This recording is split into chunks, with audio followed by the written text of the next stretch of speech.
Tamam. Geçen hafta kaldığımız cümleden devam edeceğiz. Geçen hafta ken kelteci burhanlar yeme nomlagaylar. Şu an takip etmekte olduğumuz transkripsiyonda kapalı E ayrımı gözetilmemiş. Tam değil. Bütünlüklü değil. Kapalı E bazen gösterilmiş ama çoğunlukla gösterilmemiş. Çok az yerde gösterilmiş. Eski usulle Berliner sistem, yani Berlin sistemi olarak adlandırılan transkripsiyon sistemiyle biz yeri gelince her kelimeyi düzelteceğiz. İncip yine yerde tengride en ağırı ögütmüş kişi teptetir. Ögütmüş ne demekmiş? Ögütmek. Bakabilen oldu mu acaba ögütmek?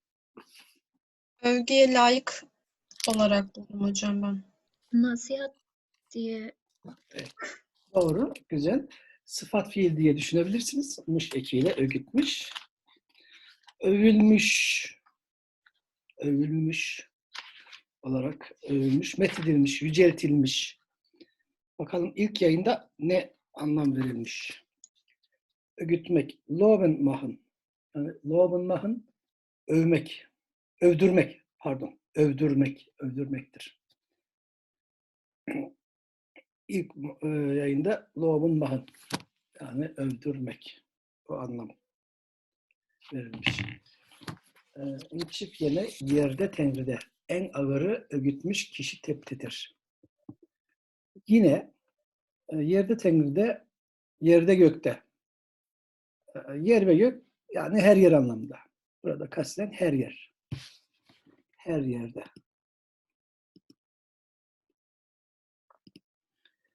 Yerde, tengride. Her yerde. Şurayı da çizelim. İnçip ögütmüş kişi teptetir. Bu kelimemizi geç kalmış arkadaşlarımız var. Onların kayıtlarını yapıyorum.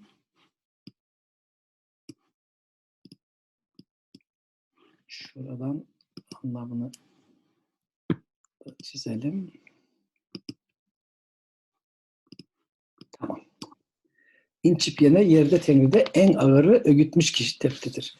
Bu NG'leri niye olarak kabul edin lütfen. Bu eski usulle yapılan transkripsiyon. Cüten Oda hocamızın transkripsiyonunun Türkçe harflerle yansıtılmış şekli bu. Biz yeri gelince ders esnasında bunları bildiğimiz sisteme uyarlayabiliriz. Gördüğünüz gibi tengri kelimesi esasen eski Uygurca'da ilk hecede ünlüsü yazılmadan gösterilir. Bunu böyle gösteren de vardır genellikle. Ancak yerde gökte en ağırı, ağır değerli olacak burada değil mi? Bildiğimiz ağırlık anlamından ziyade değerli. En değerlisi methedilmiş kişi, övülmüş kişidir, teptetir. Bunları eğer biz bugünkü sistemimizde yazmaya kalksaydık, ben bunları özellikle bırakıyorum. Çünkü eski sistemle bugünkü sistemi eski Uygurca çalışmalarında görmemizi istiyorum. Bunu da görelim, haberdar olalım istiyorum. Türkçe olmayan kelimelerin altı çizildiği için onları da bir düzenleme yapayım. Şöyle ki, düzelsin. Tamam. Eski Uygurca çalışmalarında 1990'lara kadar neredeyse kitaplarda 1990'lara, makalelerde 1980'lere kadar transliterasyona yakın bir transkripsiyon yapılırdı. Transliterasyona yakın transkripsiyon ne demek? Her harfi neredeyse aslına yakın göstermek. Ama bu da tam değildi. Mesela burada biraz önce ne yazılıyordu? Tengri'de değil mi? Tengri'de şu demek, Tengri'de burada bir T harfi vardır, burada bir Nun harfi vardır, burada bir Kef, burada bir R, burada bir Y, burada bir Dal ve burada yine bir Elif var demektir. Tengri'de. Bu transliterasyon doğru mu? Değil. Aslında bu da biraz yorumlu bir transliterasyon. Tam transliterasyon olsaydı şu olacaktı. Şurada göstereyim. şunu da elif yapacaktık. Yani nun ile elif arasında bir ayrım yok. Nasıl I yerine sadece Y yazılıyorsa nun ve elif bu ikisi arasında ayrım yok. Ya hep nun yazılmalı ya hep elif yazılmalıydı. Demek ki eski dönemki transkripsiyonlar transliterasyona yakın. Biz okuyucu olarak burada bir nun, bir kef olduğunu anlayabiliyoruz. Ama yorumcu olarak bunu niye ile okumak gerektiğini de biliyoruz. Yorumcu olarak bunu niye ile okuyoruz. Ve burada bir E olması gerektiğini biliyoruz. O halde biz bunu Tengride diye okuyoruz. Bugünkü bilgilerimiz ışığında. Ama gerçekte burada ne tam böyle yazıyor, ne tam bu öyle yazıyordu. Yazan tam bu. Tengride. Eğer bilgisayarımın Uygur harfli imkanları izin verirse ne yazık ki Uygurca için, eski Uygurca için henüz bir yan sistem düşünülmedi, hazırlanmadı. Yapılırsa eğer bir yan sistem, bunun için birisi çalışıyor. Amerika'dan adını unuttum. Benimle haberleşti. Ben fontlar konusunda yardımcı oldum. Harflerin şekilleri konusunda yardımcı oldum. Bakalım o harflerimiz var mı? Yok. Yani Uygurca benim yazdığım harfler işe yaramadı. Yaptığım harfler bu sistemde çalışmadı. O halde tekrar döneyim. Yani burada Uygurca metinde bir T, bir nun, bir kef var.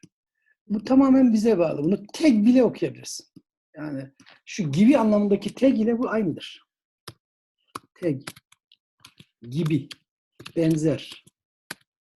Almanca wie diye verilen kelime. Bununla tamamen aynı yazılmıştır. Bunu nasıl oluyor da biz anlıyoruz? Baktığımızda bu yapıda başka bir kelime yok. T, nun kef veya T, elif kef ve ondan sonra R ve Y yer alacak başka bir kelime yok. Bu bizim yorumumuz. Bizim yorumumuzdan dolayı bunu Tengride okuyoruz.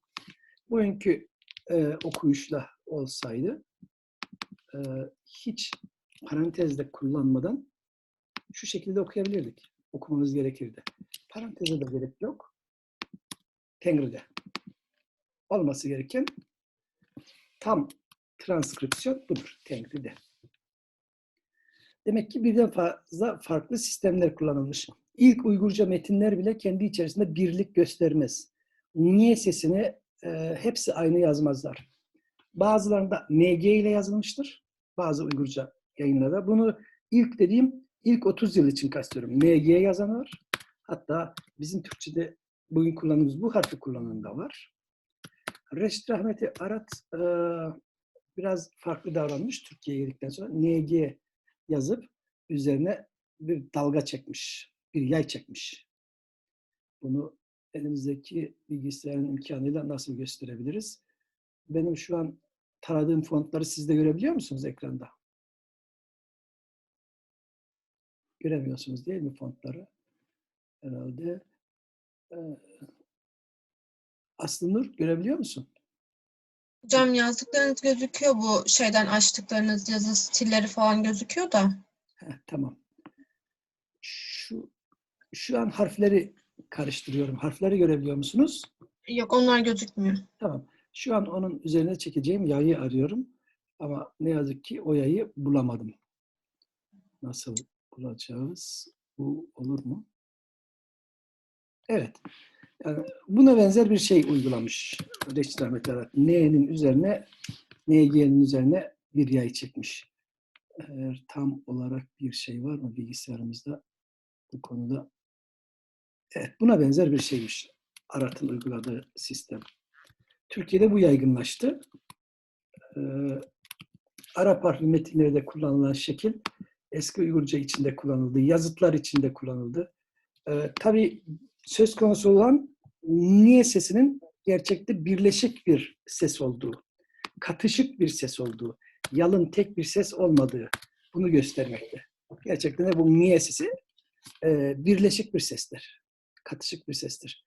Ama eski runik alfabede bildiğiniz gibi bu ses için tek bir harf kullanılır.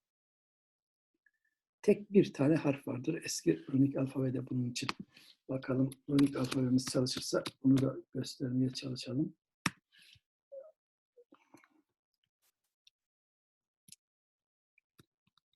Tamam. Orada runik alfabede gördüğünüz gibi M için tek bir harf vardır. Uygur ve Karahanlı döneminden farklıdır. Karahanlı döneminin imlası zaten Uygur imlasının bir çeşit devamıdır. Hemen hemen devamıdır. Çağatay Hoca'nın tıpkı ondan öncekileri takip etmesi gibi Karahanlıca kendisinden önceki Uygur imlasını devam eder. Eklerin özellikle ayrı yazılması konusunda ağırlıklı olarak. Bu kadar için konuştuk. Eski Uygurca'nın transkripsiyon sisteminde farklılıklar oldu. Yani birincisi her zaman bir birlik yoktu. Özellikle ilk 30 yılda pek bir birlik yoktu. Sonraları mesela örnek vereyim size. Şinasi Bey, Türkiye'den Arat'ın ekolünü sistem olarak devam ettiren Şinasi Bey, Erzurum'da hazırladığı Maitli Simit'te neredeyse Arat'ın eski Türk şiirinde kullandığı sistemi kullanmıştır neredeyse. Ama Amerika'ya göç ettikten sonra, yani oradaki çalışmalarına başladıktan sonra Şinasi Bey transliterasyon sistemine geçmiştir. Yayınladığı metinlerde transkripsiyon kullanmamış. Biraz evvel sözünü ettiğim gerekçeleri ve bazı yazılarında değinmiştir. Aslında bizim yaptığımız transliterasyon bile tam bir transliterasyon değil konusuna Şinasi Bey bildiğim kadarıyla bir yerlerde değinmişti. 1960'lı yıllar 50-60 Uygurca'da biraz sistemde boşluk gibidir. İkinci Dünya Savaşı sonrası Uygurca çalışmalarında bir aralık belirdi. Yani daha doğrusu yavaşlama. O kadar yaygın değildi. 70'lerden sonra çok hareketlendi. İşte 70'lerden sonra artan bu hareketlilikte bir sistem belirlenmesi gerekiyordu. Berlin'de çıkan Berliner Turfan-Texte ismi verilen kitap dizisinde 2000'li yıllara kadar, neredeyse 2000'li yıllara kadar Bank ile Gaben'in sistemine yakın bir sistem kullanıldı. %100 aynısı değildi. Çünkü Bank'ın Türkçe Turfan-Texte 6. Yani şu anki metnine bakacak olsak oradaki sistemde tam aynı değil. Ama neler uyguladılar? Mesela diyelim ki nasıl bir kelimemiz olsun? Ö ile başlayan ya da Ü ile başlayan bir kelime olsun. Ö ve Ü ile başlayan kelimeler genellikle eksik yazılır. İlk hecesi veya ilk sesi. Mesela köngül yazılacak olursa köngül eski Uygurca'da gerçekte böyle yazılmıştır. Bunu göstermek için O'nun altına 2 nokta koymuşlar. Yani bu aslında Ö okunmalı ama gerçekte O gibi yazılmıştır. Okuyucuya bunu hissettirmek, bunu anımsatmak, bunu hatırlatmak için böyle bir sistem uygulamışlar. Buna Berlin sistemi denmişti. Berlin sistemi. 1970'lerden 2000'lere kadar neredeyse bu sistem kullanıldı. 90'lardan sonra tabii küçük bir değişiklik görüyoruz ama 2000'lere kadar bu kullanıldı. 2000'lerden sonra usul değişti. Şu biraz önce gösterdiğim köngülü hocam Klaus Röhrborn önce Gießen'de başladı, sonra Göttingen'deki çalışmalarında devam ettirdi. Bunları okunması gerektiği şekilde yazdı. Eğer ihtiyaç varsa sözlükte zaten bunun tam şekline yer verilir düşüncesiyle. Gerçekten de sözlüğünde bunları tam yazdı. Köngül hem nunkef ya da NG yazılmadı hem de Ö6 2 nokta ile gösterilen eksik yazım gösterilmedi. Almanca'da buna defektif Schreibung deniyordu galiba. Defektif Schreibung, pardon özür dilerim. Ünlülerin hiç yazılmaması sistemi, özür dilerim. Gerçi burada da bu eksik yazılmış oldu. Benim transkripsiyonum O'nun altındaki noktayı tam gösteremiyor. Bunun için bilgisayarda iyi bir fontumuz yok. Bizi düşünerek hazırlanmamış bu sistem. Ama ben bakın bir küçük uygulamayla bunu biraz değiştirdim. Farklı bir fonttan alıp o noktaları işi birazcık düzelttim ve bunu da 2 puntu aşağıya kaydırırsam işimiz biraz zor. Evet, gördüğünüz gibi köngül gibi bir kelime eksik yazılmıştır. Buna benzer çok sayıda kelime var. Bunu KÖ, KÜ, YÖ, YÜ ve ÖÜ'lü kelimelerde daha çok görürüz. Neredeyse tama yakın bir listeyi ben kendi kitabımda Kök Türkçe ve Eski Uygurca Dersleri kitabında gösterdim. KÖ, YÖ ve Ö. Bunu aynı şekilde Kü,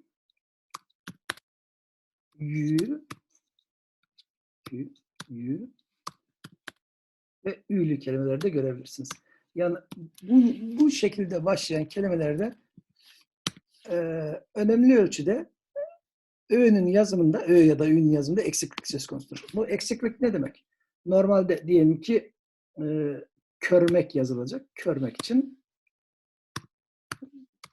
bunu kullanacağız. Kef, vav, ye, re.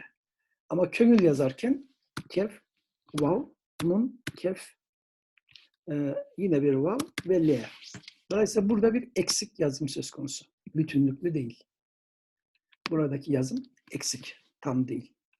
Bunu özellikle yukarıda andığım kelimelerde görebiliriz. Yukarıda andığım kelimelerle başlayan. Y ile başlayanlarda YÖ ve YÜ'de bu daha yaygındır. Neredeyse bütününe yayılmıştır. YÜ ve YÜ.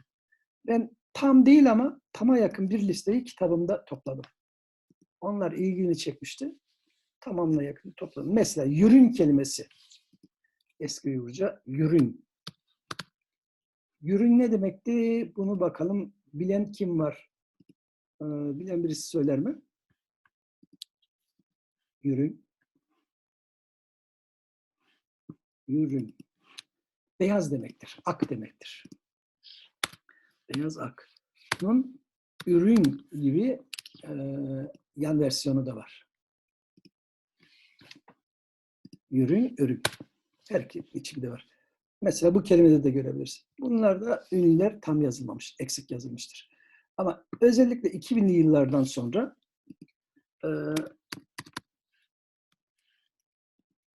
Erdoğan'ın sistemi bütün dünyaya neredeyse yayılmış gibi. Uygur işe sörter bu. Bu sistemin sistemli kullanılmadığı eserler ve ülkeler var. Çin'de bu tam sistemli kullanılmadı. Çin'de yayınlar o kadar fazla değil tabii ki. Japonya ve Avrupa'ya, Almanya'ya göre baktığımızda. Ama oradaki yayınlarda kimler yayınlamıştı? Gingxim'in çalışmalarında genellikle eski Berlin sistemini kullandı. Ama tam bütünlüklü değildi. Ş ve S ayrımında da tam değildi. Bunu da söylemek gerekir. Eski Uygurca'da çoğunlukla esasen Ş ve S tam olarak ayrılmamıştır. Göz ile ayırt etmeniz çok zordur. Bir metinde Ş mi S mi yazıldığını ayırt etmek çok zordur. Bazı metinler bunu ayırt eder. Hem harfin yazılışında bir farklılık vardır, hem de Ş'lerde alta konan iki nokta söz konusudur. Ş'nin altında iki nokta konur bazı metinlerde. Bu mümkün. Gingxim'in yayınlarında Ş ve S ayrımında pek gözetilmezdi. Japonya'da olan yayınlarda 2010'lu yıllara kadar neredeyse eski usul devam etti. Shogaito Hoca'nın vefatından önce yayınladığı son çalışmalarında Berlin sistemini biraz izledi. Yeni Berlin sistemini veya Göttingen sistemi diyelim daha doğru biçimde. Uygur İşesi Wörterbuch'ta kullanılan sistemi izledi ama tam olarak %100 değil. Şu an okumakta olduğumuz 8 hükmek yarıksudur. Cüten Oda Hoca'nın çalışmasıdır. O bu konuda 40 yıla yakın yaptığı yayında eski Berlin sistemini izlemişti. Dolayısıyla kitabında da vazgeçmedi. Eski Berlin sistemini uyguladı. Şu an Daimatsu hocamız da yayınlamaya devam ettiği eski Uygurca hukuk belgelerinde yine eski sistemi uygulamaya devam ediyor. Yani ne yazılmışsa onu göstermeye çalışıyor. Tamam. Kısaca sistem hakkında böyle bir bilginiz oldu.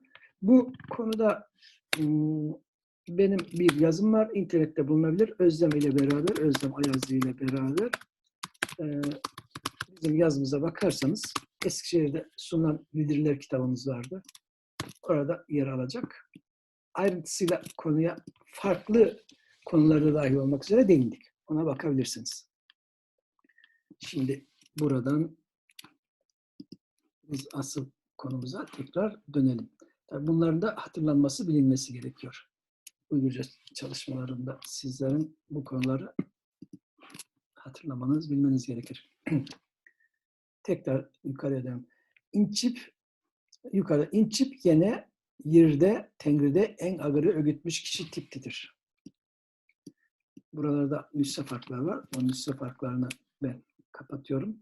Eğer bu metni, bu satırı bizim bildiğimiz Uygurca Wörterbuch'taki sistemde yazmaya kalksaydık, burada bir defa kapalı yer olacaktı.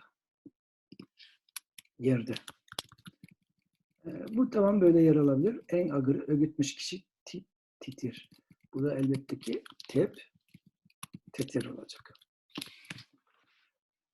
Olması gereken, kolay okunması gereken sistem bu. Eğer bunu Uygurca Wörterbuch'un harfleriyle yazsaydık, Türkiye dışındaki yayınlarda yaygın olarak bunları görecektiniz. Ç harfim nerede? Ç yok muymuş? Evet. Burada bu da Ş olacaktı. Ş haçek bu neredeymiş? O da buradaymış. Bunları Almanca'daki umlaut e ile, açık e'leri umlaut ile yazıyorlar. Bu bizim e'miz ise kapalı e'ye tekabül ediyor.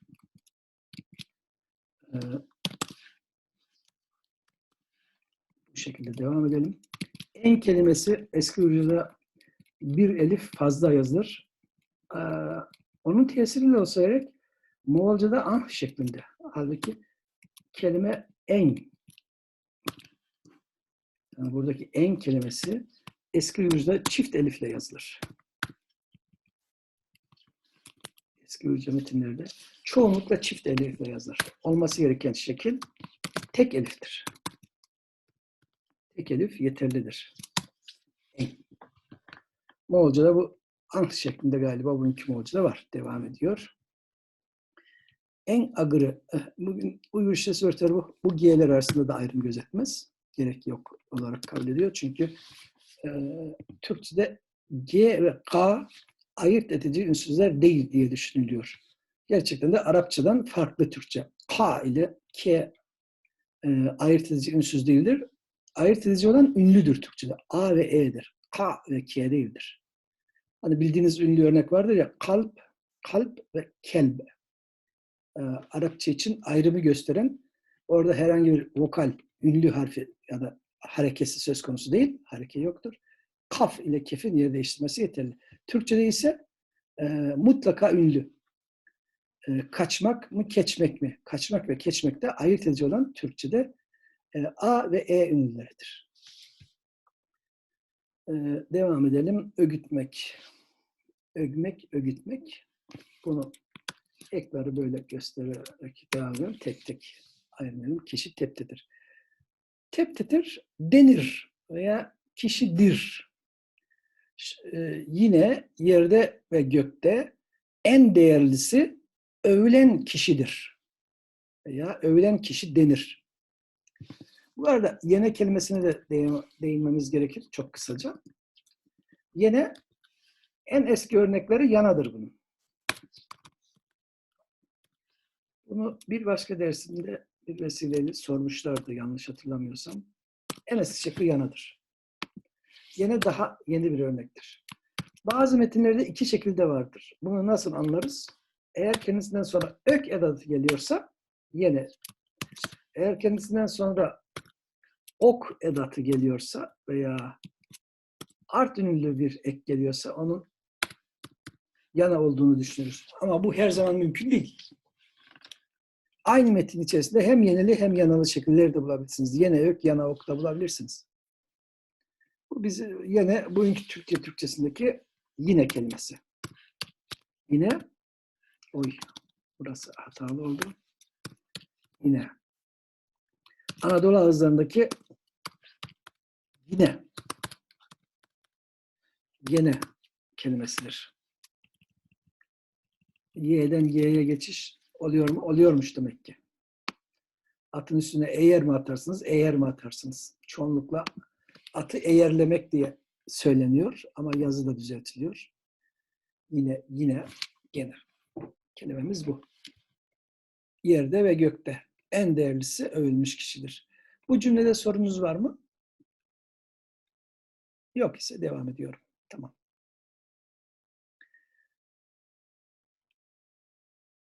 Kişi yalnızlıkta ağırı yok. Kişi yalnızlıkta ağırı yok. Ol. Kim kişi teptetir. Yürügü çünkü bir sonraki cümleyi açıklayıcı olacak bu. Kişi yalnızlıkta ağırı yok ol kim kişi teptetir. Yürügü çın kerti kömüllük tep. Kişi bugün rahat bildiğimiz kelime. Yalnızlık ise o dönem kullanılan bir kelime. Yalnızlık. Normalde tabii ki bu şekilde tekniğe olarak değerlendirmeli. Yalnızlık bu da canlı insan. İnsan için kullanılan kelimelerden. Yalnızlık kelimesine bakalım. Platon ne demiş? Platon'a bakmadan geçmeyelim. Yalnızlıkla ilgili. Kişi yalnızlık. Bunu o ile okuyanlar da var. Yalnızlık. Yalnızlık.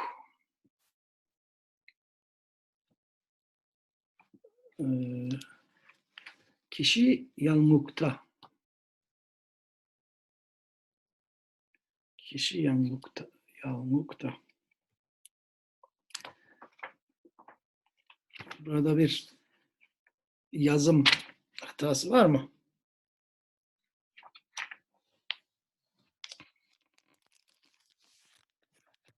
Platon'da 930. sayfaya bakmamız gerekirmiş. Bunu paylaşalım. Ekranımızda görelim. Kişi yalnızlıkta 930. 930.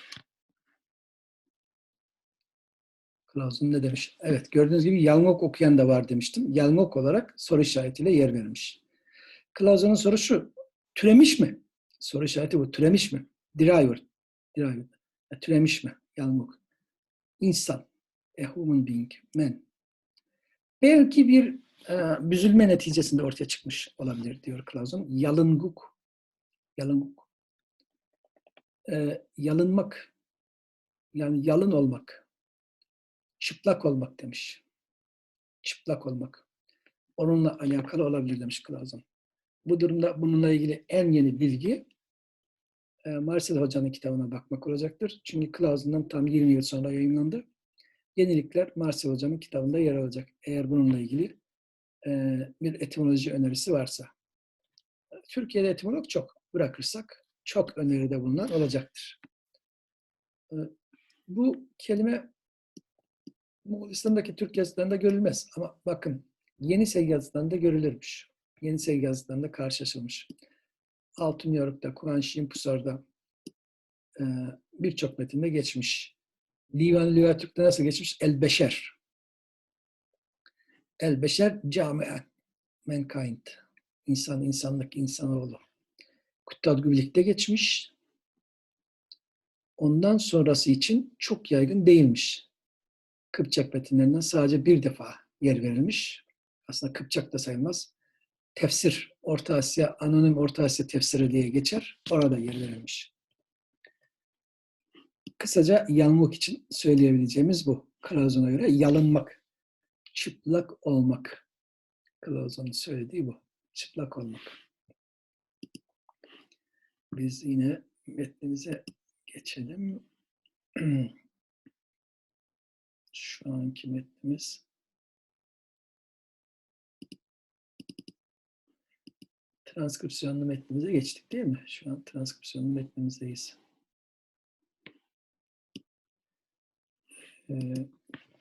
Burada evet, kişi yalnızlıkta ağırı yok. İnsandan değerlisi yok. Ağır kelimesi birçok kullanımda değerli olarak geçiyor değil mi? Ağır, değerli, pahalı anlamda neler var bugün? Yükte hafif, pahada ağır. Değil mi? Yükte hafif, pahada ağır. Tuvacıdan aklımda olan bir örnek vardır. Örteye ağır. Örteye ağır pahalı demek. Fiyatı yüksek, pahalı. Örtek. Paha ve örteye ağır, bahası yüksek. Yani pahalı. Yörügü çın kerti kömüllük teptetir.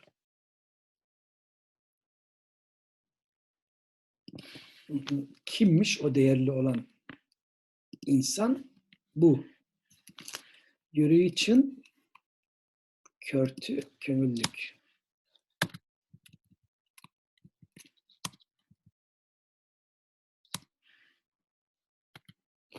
Yörügü çın kerti kömüllük. Böyle olmak gerekiyormuş. En değerlisi bu olacakmış. Burada gördüğünüz gibi ö eksik yazılmış. Yörügü çın kertü. Bu da kapalı yayını olacak. Kertü. Bizim Türkçemizde bunu kertü olarak okumamız gerekir. Yörügü çın kertü kömüllük. Dir. Kertü kelimesi bugünkü gerçek kelimesinin içerisinde kökü var diye düşünülüyor, söyleniyor. Çın kelimesini hemen hepimiz biliyoruz. 4 dakikamız kalmış bu arada. Çin kelimesini. Bu defa Çince kelimeyi yanlış yazmayayım. Geçen ders kay kelimesini Pinyin Jia yazdığım için aile anlamındaki kay kelimesi çıkmış. Halbuki Jia yazmam gerekiyordu. Burada bari Çin'i doğru yazayım. Evet, bu defa doğru yazdım. Evet. Çincesi bu. Ama aslında eski metinlerde cın şöyle yazılır. Bakalım bana verecek mi bilgisayarım o şeyi, kelimeyi. Oy. Ben Japonca yazmaya kalktığım için Honto'da çıkmadı. Başka hangi kelimeler olsun?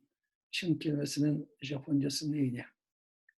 Honto. Hocam Makoto yazabilirsiniz. Ne yazayım? Ya da Shin yazabilirsiniz. Shin. Hah, tamam. Shin. Shin'de çıkmadı. Shin güvenilir anlamındaki, itimat edilir anlamındaki Shin'de çıktı. Bu cin anlamındaki Shin çıkmadı. Hocam şey yazın. Makoto. Makoto. Evet. Makoto. Makoto'da çıktı ama istediğim işaret çıkmadı. Şu baştaki değil mi hocam? Evet, baştaki ama aradığım o değil. Aradığım şu üst kısmının daha farklı yazılmasıdır. Ha, anladım. Anladım ne dediğinizi. Bu daha yalın, basitleştirilmiş, yaygınlaştırılmış şeklidir. Her ne kadar Çin karakterleri Çin'de basitleştirilmiş diye bilirsek de ben sonradan öğrendim. Bir defa Mao döneminden çok önce Çin'de karakterler basitleştirilmeye başlanmış. Ben yazdım hocam chat kısmına. Tamam, çok güzel. Çok teşekkür ederim. Bunu arıyordum. Mao'dan önce de basitleştirilmiş Pinyin basitleştirilmiş Çince, yani simplified Çince kullanılmış. Aradığım Çin böyleydi. Eski dönem Budist sutralarda karakterin bu son şekli görülür, kullanılır. Bugün ne yazık ki kolay ulaşılmıyor. Her fontta karşılaşılmıyor. Bundan başka, yani sadece Çin'de değil, Japonya'da da belli sayıda eski Çince karakter basitleştirilmiş. Bir ölçüde basitleştirilmiş. Yazımı kolaylaştırılmış. Yani Japonca tam birebir eski klasik Çince'nin tam devamı değil aslında karakterlerde. Orada da yalın şekilleri var. Bunu ancak bir kelimeyi ararken ben öğrenebiliyorum. Bir kelimeyi Japonca sözlükten ararken şu kelimenin eski şeklidir. Şu kelimenin yeni şekli budur. Japonca'da da var basitleştirilmiş kelimeler. İşte bu bizim Çin kelimemiz, cın kelimesinin karşılığı. Bugün Tuvacı'da var şın. Çağdaş Uygurca'daki bugün kullanılan şekil ise eski Uygurca'dan gelen değil. Artık ben şöyle anlatırdım, 20 yıl önce şöyle anlatırdım derslerinde. 50 yaş üstü ve Uygurlar Çın'dır, onun altındakiler cındır. Şimdi iş değişti benim için. Bunu 20 yıl önce söylüyordum. O halde şöyle söylemeliyim. 60 veya 70 yaş üzeri Uygurlar Çın kelimesini kullanırken onun altındakiler cın kelimesini kullanıyorlar. Uygurca'da en yaygın deyimlerden birisi Çin yürekten. Çin yürekten. Gerçek kalpten. olarak kullanılır bugün. Uygurca'da bayağı yaygındır bu kullanım. Bizim 1 dakikadan az kalmış. Oturumumuz bitebilir. Bir sonraki ders 8 hükmetten yine okumaya devam edeceğiz. Tıpkı basımı yani Uygurca metni de gelecek derse size göndereceğim. Şimdi burada bitiriyorum.